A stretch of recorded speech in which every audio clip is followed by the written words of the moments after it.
question for you. How do you handle adversity, adverse circumstances, things that happen in your life? Tonight we hear two incidences, particularly the first reading and the gospel, about a widow who lost her only son. As a responsorial psalm, we hear of David, who talks about how God delivered him from his enemies. We all, I'm sure, have adverse things that happen. That's part of life. We look at those things that happen, and we get to look and say, and what kind of response do we have? Do we continue to praise God no matter what the circumstances? That would be a good thing to do for people of faith, but probably most of us say, God, why me? Why now? Why this? We have all kinds of questions. What did I do to deserve this? That's the kind of question we see happening in that first reading. The prophet name, the interesting thing is, the prophet, as you know, went outside of Israel because they were seeking to kill him, and he goes to this widow's house and tells her to give him something to eat. She hasn't got anything there. She said, well, my son and I are prepared to die because this is all we have. And sure enough, the prophet says, well, give me something, and God will provide. And God does for a long time. We don't know how long. And then her son comes near death. Now, what seems strange there is, if you're looking at it, is she thought she was only going to live one day. God blessed her for who knows how long, and now she's complaining again. It's like, see what happens when you get put on welfare. It's like, automatically you start thinking, I'm entitled. She began to feel that sense of entitlement, and then it's like, why did you take it away from me? Talking about her son. But even at that, God listened. God had mercy. God reached out to her through the prophet and healed her son. In the gospel, it's a little different because there, the widow apparently is not even aware of Jesus, but Jesus comes along from distance, has pity on her, and he does what he knows she wants anyway, and raises her son. And so we look and say, wow, I'm sure she was so very grateful.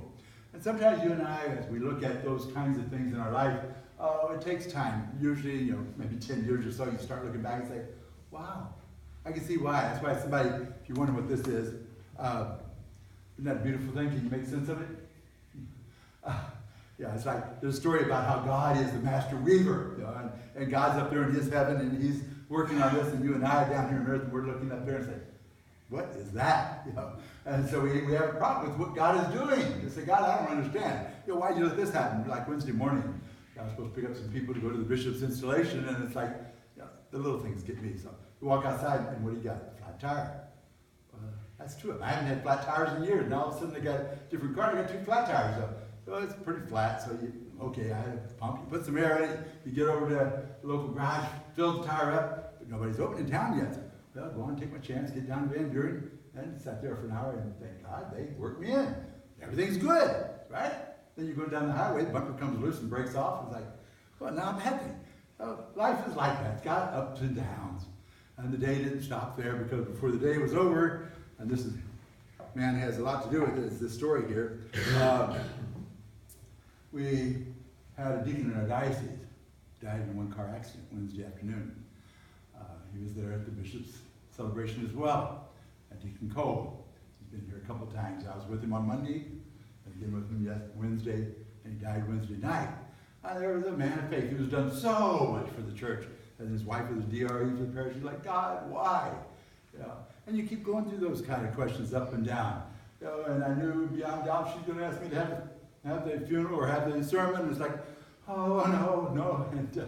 And you start creating a scenario of what you're going to say. And then you hear the bishop's going to have the funeral. It's like, how, right? Clear. Then you get an email that says, you got the sermon. It's like, I know it's going to be the hardest one I've ever given. Because for 18 years, the man is extremely close, and as close a representative of what love is as I think you could find. So that's just life. Life has its ups and downs. And so you and I look and say, and then how do we deal with it? Do we recognize that God is the master weaver, if you will, and that we don't see the whole picture like he does? God knows what we need before we do. And God allows things to happen in our life that will only be for our good. They're not going to be for our good. Whether it strengthens us or kills us. They say what doesn't kill you, strengthens you. So God allows some things to come in our life to strengthen us so that we can perhaps accept or do, fulfill another challenge. That's the way human life is on the face of the earth. So as we continue this journey of ordinary time now, I'd like you to simply think about today's gospel. That yes, we all have our own challenges, but then how are you and I called to imitate the prophet, called to imitate Jesus in the sheer mercy? We are called to not look at so many of our own issues, our own problems, but say, who is it that needs it worse than I do? Who has real needs out there that I, by making a sacrifice, can reach out to and help? And in helping, even in times of my own need, we find greater healing. We find truly the fullness of life of becoming the human being that God created us to be.